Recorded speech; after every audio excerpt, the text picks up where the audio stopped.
ನಮಸ್ಕಾರ ಸ್ನೇಹಿತರೆ ಜೂನ್ 26ನೇ ತಾರೀಕಿನಂದು ಭಾರೀ ಮಳೆಯ ಕಾರಣ ರಾಜ್ಯದ ಹಲವು ಜಿಲ್ಲೆಗಳ ಶಾಲಾ ಕಾಲೇಜುಗಳಿಗೆ ರಜೆಯನ್ನ ಘೋಷಣೆ ಮಾಡಲಾಗಿದೆ. ದಕ್ಷಿಣ ಕನ್ನಡ ಜಿಲ್ಲೆಯ ಬೆಳ್ತಂಗಡಿ ತಾಲೂಕಿನಲ್ಲಿ ಭಾರೀ ಮಳೆಯಾಗುತ್ತಿರುವ ಕಾರಣ ಜೂನ್ 26ನೇ ತಾರೀಕಿನಂದು ರಜೆಯನ್ನ ಘೋಷಣೆ ಮಾಡಲಾಗಿದೆ. ಅದೇ ರೀತಿಯಲ್ಲಿ ಉತ್ತರ ಕನ್ನಡ ಜಿಲ್ಲೆಯಲ್ಲಿ ಕೂಡ ಭಾರೀ ಮಳೆಯಾಗುತ್ತಿರುವ ಕಾರಣ ಜೋಯಿಡಾ ಮತ್ತು ದಾಂಡೇಲಿ ತಾಲೂಕಿನ ಶಾಲಾ ಕಾಲೇಜುಗಳಿಗೆ ರಜೆಯನ್ನ ಘೋಷಣೆ ಮಾಡಲಾಗಿದೆ. ಭಾರತದ ಹವಾಮಾನ ಇಲಾಖೆಯ ಆದೇಶದ ಪ್ರಕಾರ ಜೂನ್ 26ನೇ ತಾರೀಕಿನಂದು ರಾಜ್ಯದ ಹಲವು ಜಿಲ್ಲೆಗಳ ಶಾಲಾ ಕಾಲೇಜುಗಳಿಗೆ ರಜೆಯನ್ನ ಘೋಷಣೆ ಮಾಡಲಾಗಿದೆ.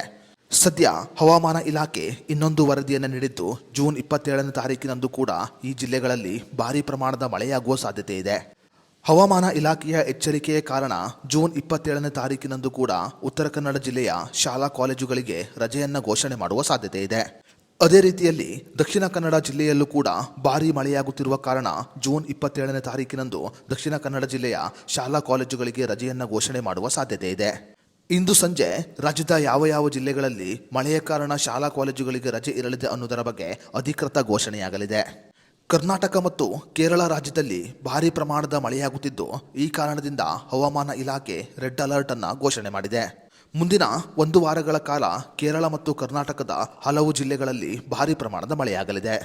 ಕರ್ನಾಟಕದ ಕರಾವಳಿ ಭಾಗದಲ್ಲಿ ಭಾರೀ ಪ್ರಮಾಣದ ಮಳೆಯಾಗಲಿದ್ದು, ಈ ಕಾರಣಗಳಿಂದ ಕರಾವಳಿ ಭಾಗದ ಹಲವು ಜಿಲ್ಲೆಗಳಿಗೆ ರೆಡ್ ಅಲರ್ಟ್ ಅನ್ನು ಘೋಷಣೆ ಮಾಡಲಾಗಿದೆ.